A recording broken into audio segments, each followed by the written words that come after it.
Teruslah berbuat baik sampai orang jahat pun tidak tahu harus berbuat apa lagi.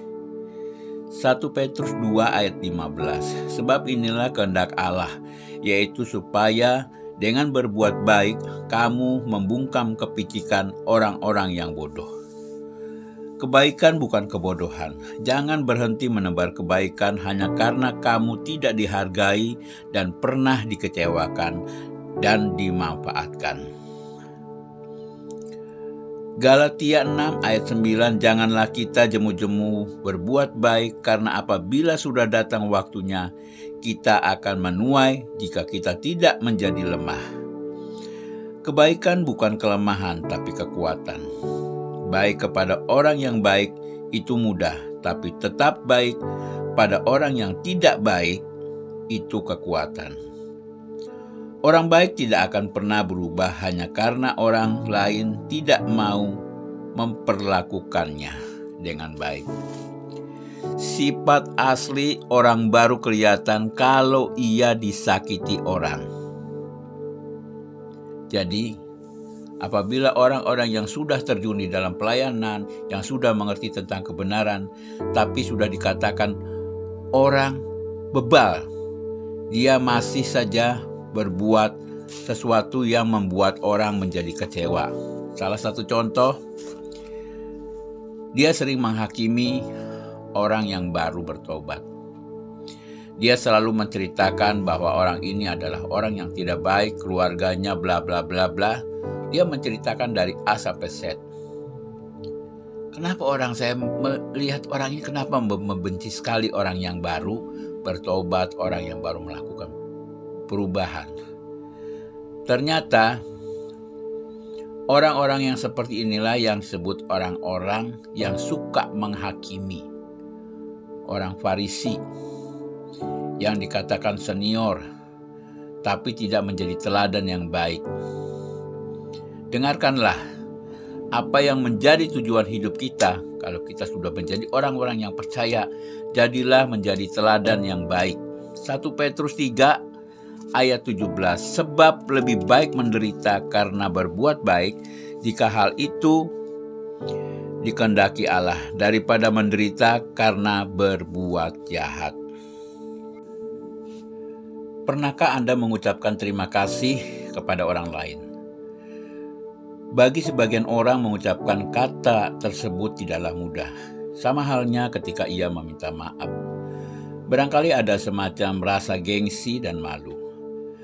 Terkadang kita lupa untuk membalas kebaikan orang lain, padahal kebaikan yang telah mereka lakukan sangatlah besar. Bahkan untuk mengucapkan terima kasih saja mulutnya seakan-akan terkunci. Padahal mengucap terima kasih merupakan cara membalas kebaikan yang paling mudah. Kita tidak membutuhkan biaya untuk mengucapkannya. Cukup mengeluarkan sedikit energi untuk mengeluarkan suara. Orang yang membalas kebaikan orang lain memahami bahwa kebaikan itu tidak ternilai harganya. Meskipun sangat kecil, kebaikan orang lain tetaplah tidak bisa dibalas dengan hal yang setimpal. Karena sangat berharganya kebaikan yang telah diterimanya, seorang yang tahu berterima kasih akan berusaha membalas kebaikan tersebut sebaik mungkin.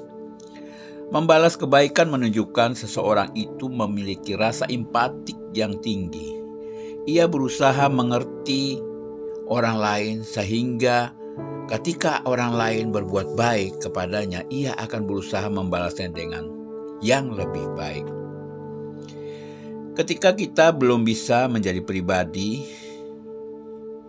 untuk membalas kebaikan orang, saya akan berbagi di sini untuk bisa melakukannya. Yang pertama, ketahuilah orang yang telah melakukan kebaikan kepada kita adalah orang yang mulia.